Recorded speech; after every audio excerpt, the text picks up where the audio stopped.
When you order from a small business, you're not just buying a product, you're supporting someone's hard work, dream, and time. Hi, my name is Harleen Kaur, and I run a small customization business named Art and Accessories.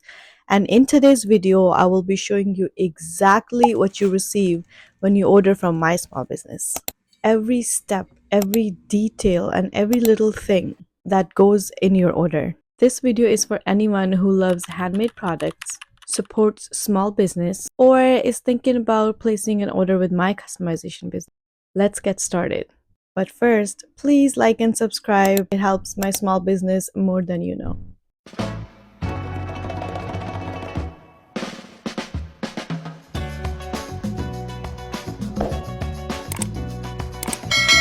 Unlike big brands, small businesses focus on quality more than quantity. Every order is personal, every message is read, every product is checked by hand twice. When you order from small businesses, you're choosing care, patience, and attention to every detail. Now, let's get into the steps I follow after I receive your order. Step 1: Order confirmation and communication. When you place an order with my small business, the very first thing you get is personal communication.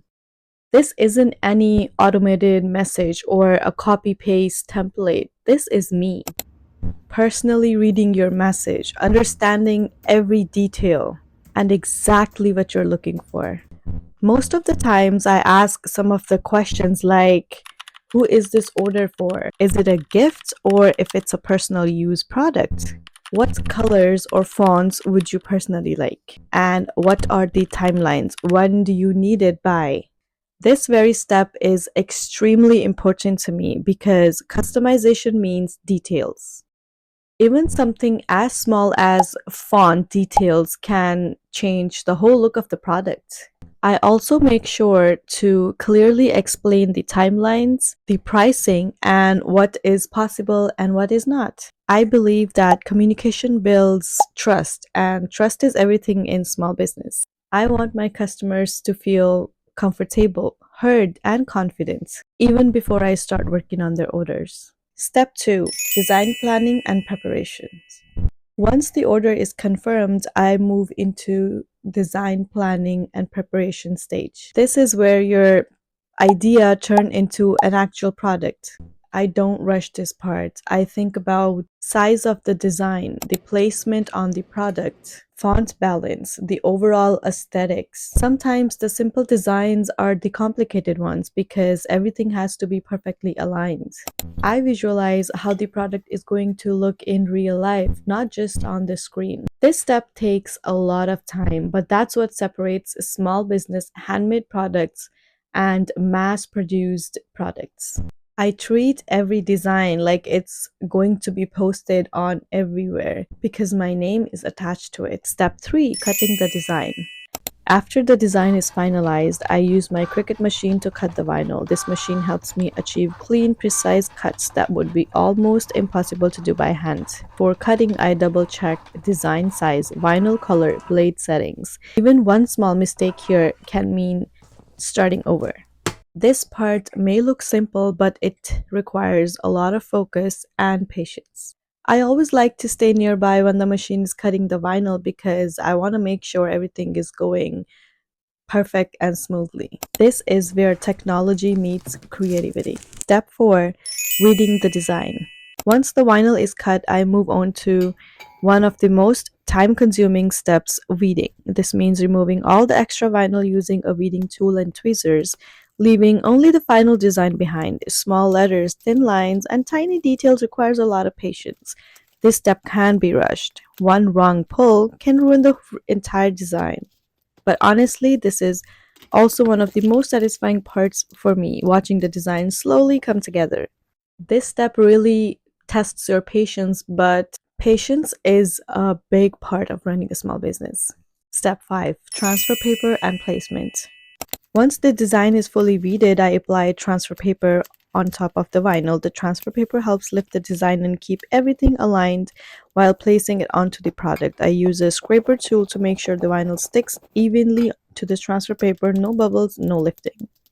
Placement is extremely important here. I take my time aligning the design because once it's placed, it's very difficult to fix. This step requires a steady hand, focus, and experience. Step 6. Applying the design to the product.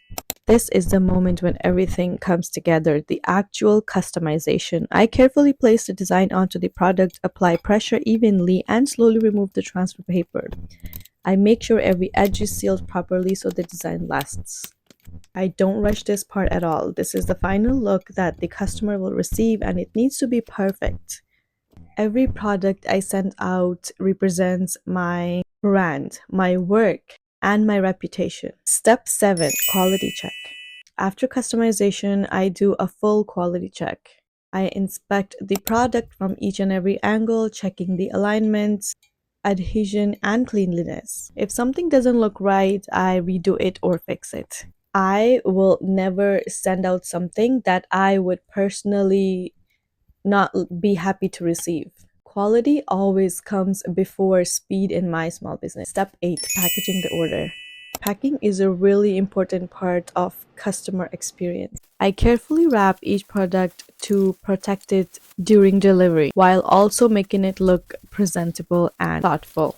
I want my customers to feel excited when they open their product, like they're opening a gift. Step 9. Thank you note and final touch. Every order receives a thank you card because gratitude is a big part of my business. Supporting a small business is a choice and I never take it lightly. When you order from my small business, you're not just getting a customized product, you're getting my time, care, patience, and intention. Thank you so much for supporting art and accessories and small businesses like mine. Small business life isn't always easy. There are late nights, stress, and slow nights, but there's also pride and fulfillment. If you're looking for customization products that are made with love and intention and care, I would love to create something for you. My Instagram and my shop details are linked below for orders and inquiries. Thank you so much for watching this video to the end. Thank you so much for supporting art and accessories and other businesses like mine. And I will see you in the next video. But until then, keep creating and stay inspired. Bye.